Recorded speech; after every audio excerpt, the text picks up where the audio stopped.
அக்கா போயிக்கலாம். அழகின் வருது இருக்கு. ரஸ்கம் உடச்சு போட்டு சொய்யின்னு நான் சொய்யின்னு வருது.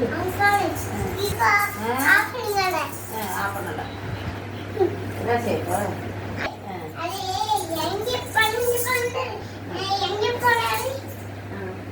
எங்கே போகுது? எங்கே போகுது?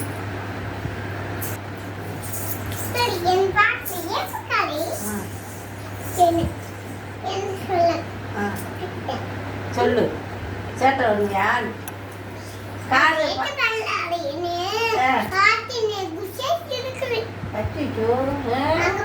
உனைய பார்த்து குஷி ஆயிடுச்சா? அதுக்கு உனை மாதிரி கோவம் வந்துச்சா? சிரிக்கிறாரா? ஐயோ உனைய பார்த்து அக்கா தூக்கு விழுந்துடாத. அந்த கார்ட்ட கேளு, எதுக்கு அக்காவுக்கு கோவம் வருதுன்னு கேளு. அக்கா இப்ப கோவம் வந்துச்சு அக்காவுக்கு ஒரு நேரத்துக்கு மேல.